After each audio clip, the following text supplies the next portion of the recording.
Ladies and gentlemen and ladies, welcome to another week, another episode of the Medicine Ball Podcast. You could have chosen to spend your time anywhere. You rock with me today. Thank you. I never take that lightly. Before we get into it, let my beat drop. Yes, that's right. Welcome to Medicine Ball with your boy LS3 to be exact. And if you ain't in shape, at least your brain should be.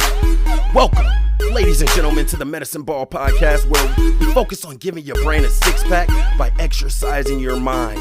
Now, exercising your mind means that you actively think about and deal with all situations by first seeking to do anything other than what you are normally programmed and or comfortable in doing. Now, if you're someone who struggles and wants to get better at thinking about things beforehand, as opposed to reacting in ways that require less effort, well, just like anything you want to get better at, it does require training, practice, and work. Now, I'm well aware that thinking about things beforehand as opposed to responding off instinct does require effort. And who doesn't prefer things that are easy? Well, the first step, my friends, can be very easy, and that's to begin to look at all things from an unbiased point of view, which in itself will increase your curiosity in life. Now, exercising your mind won't give you all the answers. You will, however, begin to look at things with more peace, understanding, and patience, while simultaneously equipping yourself with more tools and strategies to help you effectively deal with this thing called life. Now, before we go any further, I'm no doctor, no psychiatrist, no psychologist. I have, however, been diagnosed with bipolar disorder level 1 for 16 years. And to be honest, I got to a point in my life where I was looking at the person I was becoming versus the person I wanted to be. And that, among other things, required me to look at my mental health responsibly.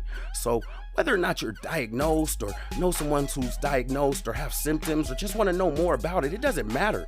Maybe you're one of the many people who could just use some tips, tricks, and different ideas to help you get through day-to-day life. Pull up a seat, kick up your feet. This is your family, man. Welcome home, no judgment zone. This week's show, episode 403, ED. Let's get right into it. Yeah. Welcome, family, friends, all of the above, to another episode of the Medicine Ball Podcast. Really quick, make sure you're going out there and you're following the Medicine Ball Instagram, Snapchat. I'm out there on everything, and it's Medicine Ball LS3. Also, check out the website, www.medicineballls3.com. I did find someone to go ahead, and I've started the consultation process with revamping that as well. Also, if you're on the book, Facebook, The Giant F, you can follow the Medicine Ball group, the Medicine Ball page.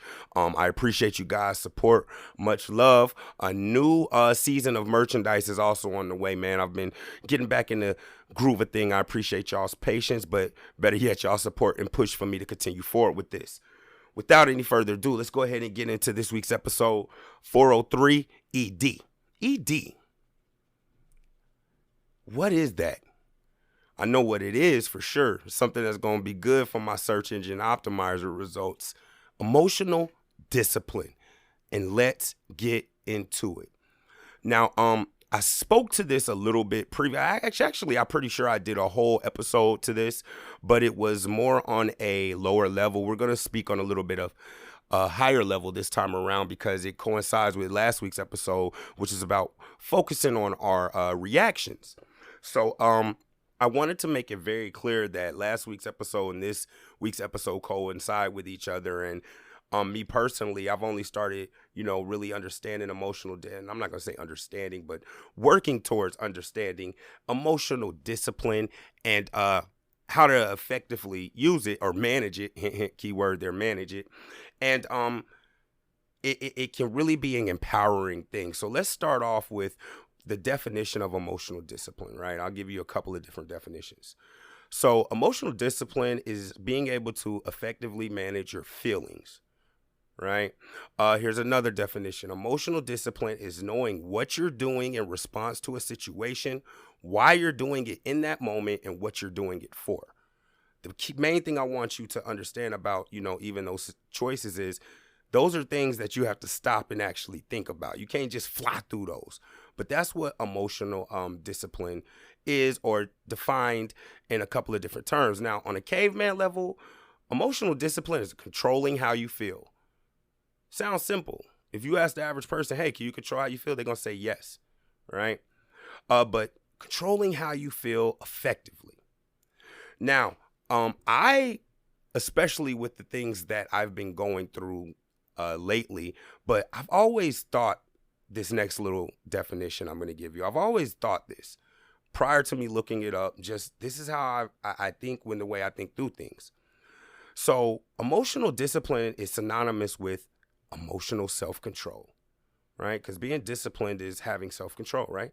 So emotional self-control, that is the ability to manage disturbing emotions and remain effective even in stressful situations. If you're a sports fan, that sounds like clutch to me. Emotional self-control is the ability to manage disturbing emotions and remain effective even in stressful situations. So, and I want to pause right there, right? If you're able to do this, or even just sometimes do it, right? You don't even have to be great at being emotionally disciplined or having emotional self-control. If you're able to do this, I promise you, your overall end outcomes, not your current pleasures, not the current satisfaction, your overall end outcomes will work out, number one, more positive, more righteous, and better overall for the most part. Now, in episode 401 of the first episode of this new season, that was dedicated to my grandmother, I mentioned in that episode that I feel like in a lot of ways, God and the things that he is, my learning curve, like I've said, my spiritual growth has been on a steep learning curve, but I feel almost in a way that he kind of built me up to break me down. And, getting into this emotional discipline and emotional self-control, let me use me as an example.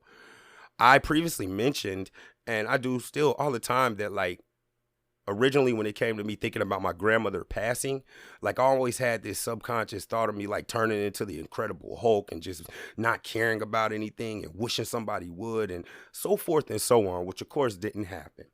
Because at this time in my life, I'm managing at work, right? A regular 9 to 5. I'm managing my own business, and I'm managing myself, and I'm managing my emotions. So when my grandmother passed, and without getting too much into it, y'all can go check the other show, like I still had to effectively deal with other human beings.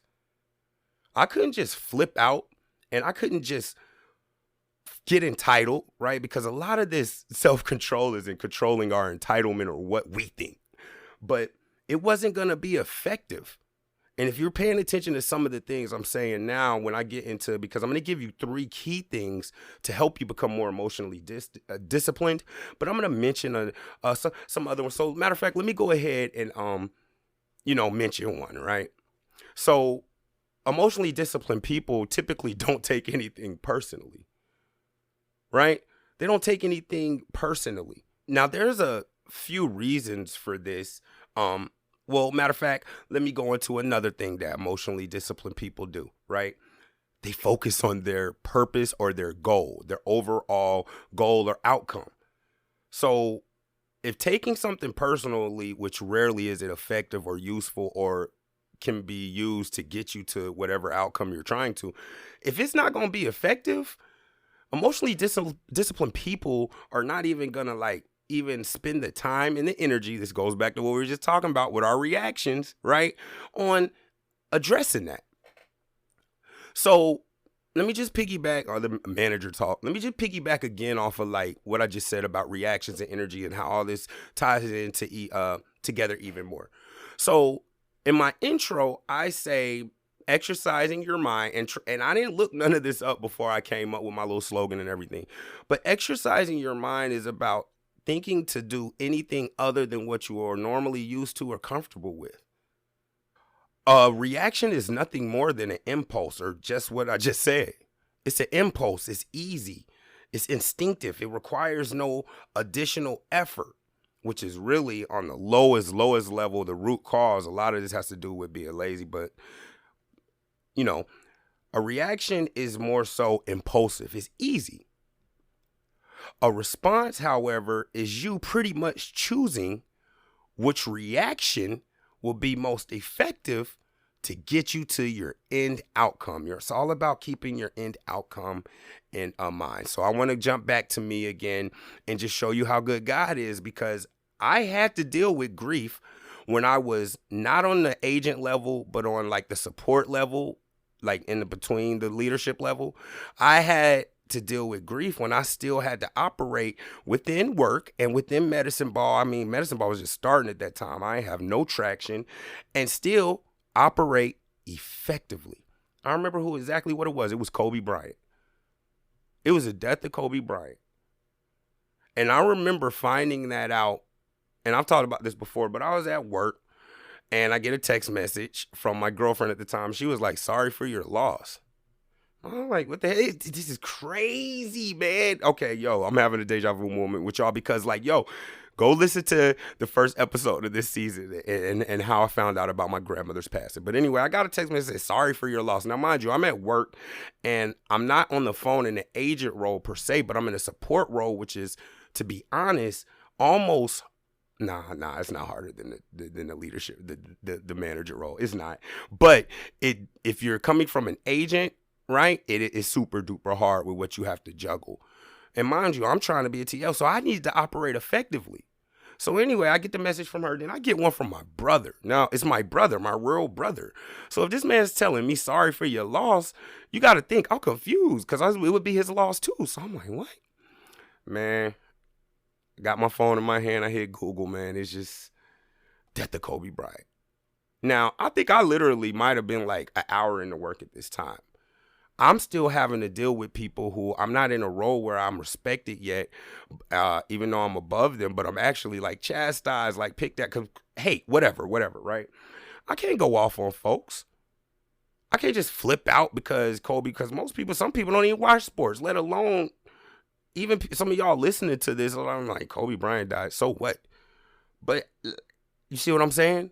I still needed to operate effectively. Getting mad right then about Kobe Bryant, it wasn't going to get me to my end goal of the time trying to be a TL, get more bread, right?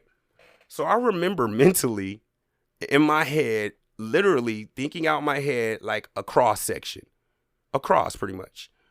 And I remember taking this Kobe Bryant death, putting it in the back corner of that section and packing it away and getting through work effectively. Then once I got off of work, I sat for a second and mentally unpacked that, and I broke down. So even though I still broke down, I chose what was going to be most beneficial to me at the time, and that is emotional discipline or emotional self-control. Another reason. So let's go ahead and get into some things. So let me name off a few other things that, emotionally disciplined people are able to do effectively, right? Effectively address important and difficult issues. Take advantage of a given situation and delay, and I'm glad I looked at this because this is what it's about. Delay instant gratification for long-term rewards. That's really what it's about if you need a caveman version. You're delaying the instant gratification of telling somebody off, of getting upset, of thinking about yourself first, of just blurting and having an outburst. You're delaying that instant gratification for your long term. Maybe you want to get a promotion or to have a better relationship with this person or save money better. This is what emotional discipline and emotional self-control will allow you to do. Let's see here. Respond and not react to triggering events. Right? These are all things that, if you're aware of emotional discipline and you focus on it, will help you get better at. Real quick, just on that, read and react. This is for all my football heads here, man. Good linebackers, right? For those who don't watch football, it's not the big guys up front, but the guys behind them on defense, but not the guys behind them. They're in the middle. So linebackers read and react. That's your ability after the ball is hiked and you see movement to know whether you need to, go for the run. Or is it a play action? You don't go for the run. You drop back. Is it a screen? You don't go get held up by a lineman. You stay free so you can play the screen. We should be treating our emotions and our reactions and our responses the exact same way. Is it effective to get mad or chump this person out when you know you're going to need to be working with them fairly soon and wanting them to do something else your way? And a lot of this, and I spoke to this previously, is about manipulation. And there's a very thin line between manipulation and motivation. They're the same thing and use a lot of the same tactics, right? One of them is I feel, to harm somebody. And one of them is when you have the other person's best interests at heart. But long story short, man, when it comes to effectively dealing with tough situations or tough emotions, you have to know when to use what technique. You got to know when to blitz. You got to know when to drop back into coverage, and so forth and so on.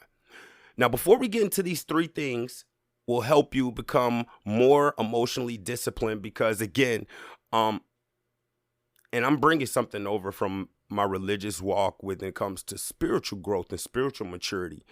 There's not an end point. There's not an end goal. There is not a point to which you get to a situation when you no longer need to be working on how you deal and respond with things. We are never an expert at it because we're human and we're not perfect. All right. Now, emotions real quick. So I've said this on previous episodes, and as I've grown more, outside of spiritually, but just mentally, becoming more empathetic, learning how to deal with things with wisdom, which is more effective with less stress. I used to always hear people say things like, you're too sensitive or you're emotional. And even now, and I might be showing my age, but we're in this culture to where people are like, yo, you in your feelings. Or where people try to tell somebody else that they feel a certain way and it's not justified, which if you know enough is correct, but too often it's not. And I'm going to elaborate on it. Now, because I'm more emotionally disciplined, if someone were to say to me, you in your feelings, or try to analyze my emotions or something like that, so side note, right? Emotionally disciplined and having emotional self-control, especially when it comes with dealing with other people, is all about putting people in their place respectfully. Right? So if I wanted, somebody's like, yo, you in your feelings something, the first thing I'm going to say is, oh, my bad, I didn't realize you had a master's in psychology. Right? And I know, right, it's such a jerk thing to say. I told you I'll be getting that from my dad. But building on that, because as tough as my position is, managing people virtually, more specifically as a male and primarily females virtually, it can be very challenging. And it's tedious, but I can see outside of work how I'm able to, and I mean this humbly, God knows I always pray and, ask for humbleness, but I can see how I'm able to deal with things more effectively, and I'm able to think on my feet more effective. Because sometimes people get quick and fast confused with effective. I'm not about quick or fast. I'm about effectively getting to whatever my end goal is. And we're going to talk about that in a minute, because that's something emotionally disciplined people do and they have a grasp of, right? But emotions, right? Managing people. So I was speaking to a worker today, and mind you, it's pretty much like I'm dealing with people who are on the phones, but in my situation, without giving out too much, we're dealing with elderly people who need medication. I'll say that. And this young lady, and it's a few people who I deal with on my team and outside of work, have this thing of not fully understanding what a distraction is. And about our last episode, focusing on their reactions and reacting effectively and efficiently to certain situations. That means in this situation, if you're at work and you're being taxed to do something, stay within that range. Don't go off worrying about something that doesn't lead you to your end goal. So I'm going to use a random example, because I was speaking with this person, but I'm going to use something totally arbitrary, right? If you're a garbage collector and they're like, man, you need to pick up the garbage can and make sure that you put the garbage can back facing the street, right? A distraction that's not effective or efficient would be like, well, dag, why don't they roll it closer to the ledge? Or why the neighbors aren't rolling, or the customers or the people who live here aren't rolling their trash can far enough out from the ledge? It's making us do extra work to have to grab it. Why don't they do that? It's probably a legitimate argument if you feel that way. So I ain't gonna say argument, I'm gonna say that's a legitimate and justified feeling. But is it effective? You're gonna get frustrated at something that you're gonna gripe about. that does have, in a way, something to do with your job function, but changing it won't necessarily make it that much better. Plus, it's something that is probably not going to be changed due to the sheer volume of others outside of yourself that will be effective, such as the members. What you going to do? Print off 500,000 letters to tell them to roll it to the edge and waste that money just for them not to do it? So then they're going to do it. You see what I'm saying? You have to, when you're able to think on a larger level and you think about it like that, meanwhile, it's just Johnny. Like, Johnny, you're justified. I feel you feel some type of way, Johnny, but we're not about to spend $500,000 to try to enforce something for you for something so simple. You only making 50,000, Johnny. It gonna cost us $500,000 just to tell all of our customers to roll it a little bit closer, and then probably another $250,000 to follow up for the people who don't. It's thinking about it this bigger. And the young lady I was talking to, she was doing the same thing, like, yo, what's and since they're dealing with members, so circling back to what I was talking about emotional discipline in situations, since she was taking on too much, she was telling me how some of the members we talked to could be grumpy or angry or short. And I had to pause her right here. I'm sorry, I came back. I know I had went off on a rant, but I came back because, you know, I look up stuff. So the first thing that I realized is, as adults, and this is the average adult, if you ask them how many emotions there are, I've done this, like, just amongst the people I'm around, the average person can give you no more, like, name off no more than like 5 emotions. So even the young lady today who was trying to dissect these members' emotions, I was like, okay, so how many emotions are there? She named off about 5. And I was like, well, do you know how many emotions there are? Now, this number varies, but it's somewhere between 14 and 27 emotions. So now I had to ask her, leading with questions, knowing who I'm dealing with, is it fair to say that you're analyzing these people's emotions from your limited understanding or knowledge of emotions? Just like vocabulary, you can only speak words that you know. She said, yeah. And I was like, so is it fair to say that it may be likely that you may be, I don't know, misdiagnose these emotions because they may be exhibiting an emotion outside of your range? And she stopped, thought about it, and she was like, I get you. But that is true. Even y'all listening, the smartest of y'all, I guarantee you could only, like, and we're not talking about being able to say, yeah, there's 14 to 20. Nah, name them joints. Name off them emotions. And be honest with yourself, hint, hint, because we're about to go into this becoming more emotionally disciplined. But be honest with yourself. How many emotions do you really know that you can, like, strongly, if your life depended on it, identify?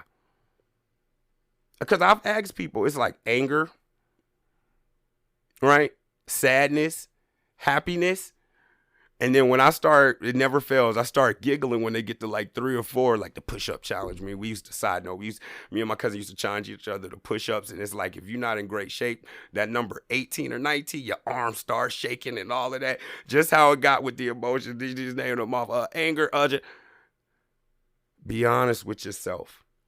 There are a wide range of emotions. And that's not just so you can identify the emotions of others. More importantly, that's so you can identify the emotions within. And with that, I want to give you 3 things to help you become more emotionally disciplined. And just try it. And this is why I tell people around me, try it. Yo, what you're doing ain't working, or it may not be working. Are you open to trying something else? Try it. If it don't, email me, hit me up. If you say something legitimate in my inbox, or you say something legitimate in my MedicineBallLS3 on all my pages, or in my email, medicineballls3@gmail.com, I will address it. I'll shout you out. I'll give you some pub and all that, but try it. 3 things to help you become more emotionally disciplined, thus, biblical reference, living life with more wisdom, which is the ability to navigate through life with the least amount of stress as possible. Number 1, the most important, I've been speaking to it the entire time. I've been speaking to the management of your emotions, the management of your reactions, and so forth. Number 1 thing that emotionally disciplined people have, and that you should start practicing, that is most important, you have to have a strong hold on your own identity. You gotta have a solid foundation and be comfortable with who you are. Now, if you've been following Medicine Ball or just online, you already know who my identity and foundation rock with, right? So I'm not gonna beat y'all over the head with it, but you have to. Because out here in the world, and it's crazy, we hear stuff like this, but we don't understand it unless we think about it. We are bombarded from the time we open our eyes with things that are telling us we're average. You can't do it. This is not likely. Or for me as a manager, man, I'm gonna keep it a buck with you, bro. I have been accused of sexual harassment more times in this manager position just by holding people accountable. It's never happened outside of work of this position, ever. You can't find a girl online right now who gonna be like, yo, this dude is thirsty. He's in my inbox. I said I wasn't attractive and he said something. You're not gonna find it. So imagine somebody telling you that when you got sisters and nieces and grandnieces. If you don't have a strong hold on your identity, which I'm still grasping myself, it's going to make you question yourself. It could lead to negative self-talk. It could lead to fear. And we know that fear is false evidence appearing real. So number one is leaders have a strong hold on their identity. All right. And again, a main thing of this is knowing your strengths and your weaknesses. Right? Being honest with the things that you're bad and can get better at and that you're going to probably fail at. If you can't accept that, then you're not going to be able to even start to take the steps to become more emotionally disciplined and thus more effective when it comes to dealing with situations in life. All right. You have to have a strong identity or strong foundation that includes recognizing your strengths and weaknesses. For me, it's Christ. All right. The reason number one is so important is because the number two thing that you can do once you grasp number one, number two is dependent upon number one, all right? Because I know if you're in the peanut gallery when it comes to like exercising your brain and knowing what's going on, you're going to abuse number two. Number two is seeing people for who they truly are. To become more emotionally disciplined after you understand yourself and seeing yourself for who you truly are, to become more emotionally disciplined, you have to see people for who they truly are. Now, let me just be cut and dry, right? Because this gets skewed, and prior to me diving more into like the Bible and spirituality, I always got thrown off because people would say, well, the Bible says don't judge and you shouldn't judge other people. And as I, became more emotionally disciplined and intelligent, I realized like you'll be damned if you don't judge people. You'll be darned if you don't judge people, man. And it's all in the context. So first of all, with the religious thing, yeah, God says don't judge people in a malicious way. But he definitely says you should judge people accurately. Be as kind of as doves, but as shrewd as snakes. If you want to lean on that spiritual thing wrong and be like, and somebody has stolen from 10 or 12 people and you bring them around you and you be like, well, I'm not going to judge. God says don't judge. And that person rob you blind. God is going to think you're a fool. You're folly. A lot of folly going on there, right? You have to see people for who they truly are. And that doesn't mean holding it against them. So as a manager, no names, there are some people who are habitually late to everything.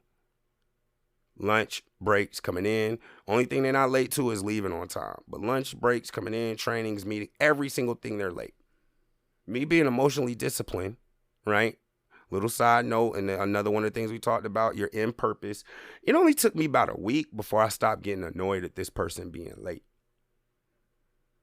Furthermore, I used it against them. So you about an hour late, huh? Cool. How about I adjust your schedule? I'm not going to get mad at it. What is me getting mad and trying to tell a grown adult to be on time to a job you work from home? How is that going to help me to get them to be their best selves? To get them to start becoming leaders? Because I don't want good agents or good people up under me. Nah, I want people who are going to eventually be leaders. Getting mad at somebody who has shown you that they are habitually not punctual isn't effective, and you're just going to get annoyed. If somebody's an a-hole and has shown no empathy, you'll be a fool to be expecting an apology from that person. If they say my bad, you better take that. And I told you, I'm a businessman. And people who don't say sorry, I'm like, oh, they never said I'm sorry. They give me a my bad, sold. I'll take it. If somebody thinks that they're the smartest person in the room, you don't have to. And this is another thing, that little side note, and this is a part of emotional discipline and self-control. You don't have to speak on everything about outside of yourself that you don't like. Practice that. Like if you're in a relationship, fellas, and your girl flips her hair a certain way, you probably on her case for all little other BS the whole time. You don't have to speak on that. Now, if it leads to something that's going to, get your hair caught in a roller coaster or something wild, yeah, you got to speak on it then. But it's just like, we don't have to speak on things that we find disturbing or unpleasant or weird. It's all about, even that is a reaction. Think before you, if what I'm saying really helpful, or is it just trash? Right? But see people for who they are. You got to realize it's like, so let me dig in that a little bit further. If somebody's a hothead, it's not effective to just be, when you get, have conversations with them, just to always tell them you a hothead, you a hothead, you a hothead. For me personally, if I know you a hothead, number one, it's not about me. It's not about you wanting to check me or beat me up or whatever. I immediately remove myself out of it. Number two, I'm going to let you cool off if you a hothead. You can't be hot with nobody but yourself. Then you'll just fizzle out. Number three, now, mind you, it's not too many things that I'm truly like, quote unquote, going to be punked out or back down about. But if it avoids a tedious situation, like I don't mind letting the other person feel like they're bullying or whatever it is they got going on. I don't care. I don't care about that instant gratification. I don't know what my end goal is.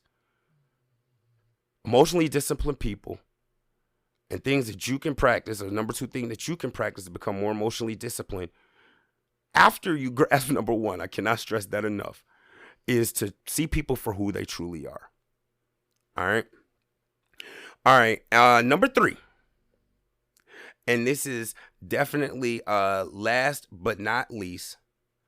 This is very important for me. This is one that I operate with in like one of my top ones, right? Because there's many of them. And that's emotionally disciplined people walk with integrity. Let me elaborate on that. I don't know. Use yourself. I'll use me, right? We're not going to use anybody. I'll use me. So let's just say, for instance, that, I don't know, somebody has made me mad and chumped me out or tried to expose me in a way that is just like, will really make me mad, right? I'm the type of person in any situation like that, once I go for the get back, because I'm human. I ain't never said, once I go for the get back, I'm usually able to realize like, bro, you putting entirely too much effort into doing the wrong thing. And personally, if you have a solid foundation, chances are that whatever you're about to do is going to take a lot of emotional energy because you're stepping out of your foundation and who you are. Walk with integrity. Like your parents used to always say it to all of us, yo, it's just easier to do what's right. It's just easier to tell what's truth. You got to think about the lie. You got to think about being vindictive or being mean to somebody. And to be honest with you, what I tell people all the time who are around me or online when they ask me about my strategies or what's been the key to my change, my principles won't work or really make sense if you don't have some type of spiritual foundation or belief. Because the world is going to bombard you and tell you that that person who had said something snappy to you in the morning, you should chump them out right there and disrespect them. But integrity and a righteous and spiritual integrity is going to tell you, before you even think about how you feel, what are they going through, bro? Do you know what they're going through, or if they're going through anything? Have you asked them? You have to walk with integrity. And again, a lot of these things have to do, when it comes to emotional discipline, is taking the entitlement out of it. A lot of people fail with emotional discipline or not even aware of it because, and we live in this type of world of instant gratification. eating our cake right there. What they call it, a microwavable society where we want everything fast. And then as soon as we eat that Big Mac, we remember the wedding that's next week, right? Then we remember how long you had to run at 7.5 miles per hour to burn that milkshake, right? After the instant gratification. Don't be a victim to impulse. Do the hard thing, man. Do the thing that's going to get you the outcome versus what's fastest and what's quickest. If you practice these things, emotional discipline that I've given you today, which is number one, being completely aware of yourself and knowing your identity and having your own foundation. Number two, taking people for what they show you, bro. It doesn't make you a bad person. If you late, if we meet up 10 times, you late 10 times, bro, you're not punctual, period. I don't have to say it 100 times. I don't have to rub it in your face. I just need to, since I'm aware of it, plan accordingly to make sure that we get to whatever we try and do on time. Number three, walk with integrity or righteousness. Do what's right. People, like, as I read scripture, Proverbs, shout out to Proverbs, that's where I'm at, where it says that, like, the word of God in the mouth of a fool is dangerous. People will throw out all the time, well, an eye for an eye. Do unto others. And I'm so glad that God's got me, because those were the things that were kind of getting me, but now he's got me to a place where it's just like, immediately, the first thing I'm going to say to a person who says that to me is, oh, so you familiar with the Torah? You study the Torah? If they say no, oh, so you familiar with just the Old Testament laws? What do you feel about the New Testament laws? If they can't speak to that, but they talking about an eye for an eye and all of that, then it's not even really worth my reaction or my energy to go any further than that. Because they just trying to, that really shows defeat. That's a whole nother story. We can get to really, like, because I always say I use my powers for good, but it can really get ugly when you slow down and you're really like a perceptive listener, right? Like, I'll use this last example before we get up out of here, because I'm ending it. And I even know, even with me saying this, people are going to say something. So I'm coming to the end of a 2-week fast. And I remember around this time last year, it was this time last year, I had posted about it on social media. Everybody became a freaking prophecies, a Pharisees. You know what I'm saying? Oh, man, God says you shouldn't. I get it. But God doesn't say when you're fasting, ignore people who are reaching out to you for support. In fact, he says the opposite, that during fasting, you should show yourself strong and energetic. That's what it really say. It don't really say nothing about boasting about it. Furthermore, we in 2022. So you are a historian who can transcribe what God meant and describe from boasting back then when this was written up into what we got going now. Right? So God don't want us to pray on social media. You got to think through it, man. And then you got to decide if it's even worth the energy and the time, man. I'm going to be about effectiveness, all right? Yo, ED, episode 403. I hope this was helpful to all of y'all. Become more emotionally disciplined and in turn get more emotional self-control. And I promise you, it could be saving money, starting a business, reaching a goal on social media, being a more patient person, building your spirituality. If you practice this stuff, or you become more emotionally disciplined, all of that stuff will fall in line. It all ties together, all right? Yo, this is the end of this episode, man. Yo, if you've come to the end, or you need a different way to kind of understand things, or think nobody out there can see where you coming from, or you just don't believe in yourself, man, I'm bringing it back. Pick your head up. Don't be no victim, man. We ain't no victims at Medicine Ball, man. Control what you can control. What you cannot control, do not stress over it. You got this. I believe in you. I love y'all. Till next week, y'all stay up. Follow me on all social media platforms. I'm out. Yeah.